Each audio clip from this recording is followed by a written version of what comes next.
The suspense continues in Nepal. The chaos has given way to confusion. Everyone is asking the same question. Who will lead Nepal out of this crisis? Who will be the interim leader?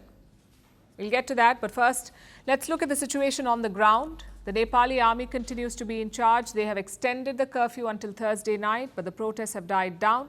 No major violence was reported through the day today. The only report was a minor clash outside the army headquarters. A clash between whom? The Gen Z protesters themselves. They were split over who will lead Nepal next.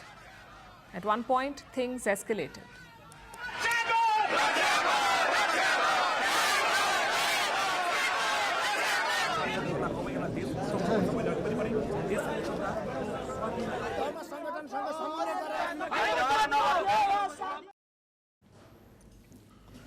This was always going to be a problem. The Gen Z protesters are not an organized group. They do not have defined leaders, and that is always a recipe for disaster.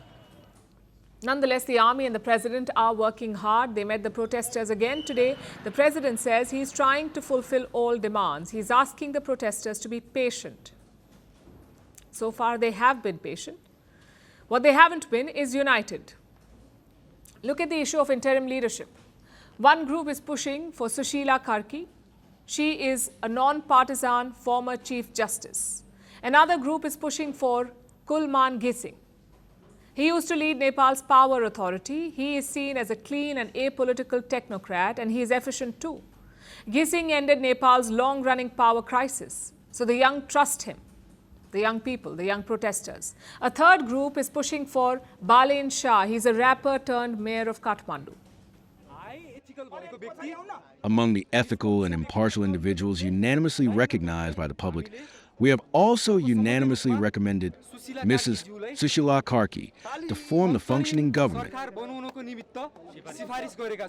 Our view is that the public sentiment and the feelings of Gen Z should not be played with. There are candidates better than Sushila Karki. We will not accept Sushila Karki. I want Balen to be the next prime minister of the country. We cannot have leaders like before, who work towards their own interest.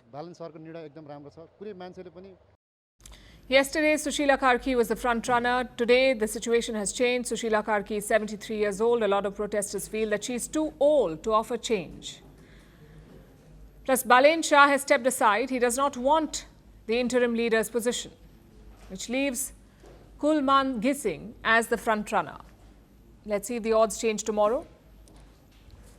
But for now, let's keep the ground situation aside. Let's look at the narrative around what happened this week.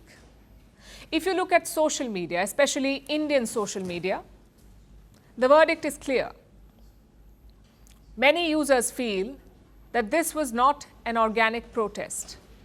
They say it was engineered by the CIA, that the American deep state is fomenting trouble in India's neighborhood. Is the CIA capable of doing this? Absolutely. In the Cold War years, they constantly meddled in South Asia. But in this case, it's different, and I'll give you two reasons why. Number one, remember who the new American establishment is. It is run by the likes of Peter Navarro and Howard Lutnick. Do you think they're focused on Nepal?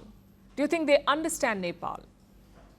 Far from it. Maybe Navarro will blame Brahmins for the violence on Monday. That's how ignorant the US leadership is.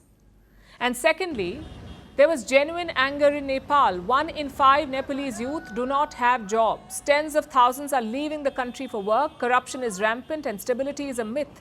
Nepal has had 15 governments in 17 years. In this situation, is it far-fetched to think that the people were angry, that they wanted change? Also, look at what happened on Monday. 19 protesters were killed in a police crackdown. It was the deadliest in decades. It added to the public anger. So we must question the whole foreign hand bogey, because this is not just a random opinion. It questions the legitimacy of these young protesters, the genuineness of their pain, and the credibility of their anger. Leaders across the world must realize this. People are the real power in a democracy. Their discontent is what fuels them. Yes, sometimes foreign conspiracies do play out. Sometimes deep state elements fan these fires. But in those cases, there's also a set plan, not a debate and discussion about successors and interim leaders. But in Nepal, we are seeing that. Leaders are not being parachuted or installed. Now, it's hard to say who may or may not hijack this movement in the days ahead. But as of today, Nepal's problems will not be addressed if the focus remains on discrediting the protests instead of fixing what is broken.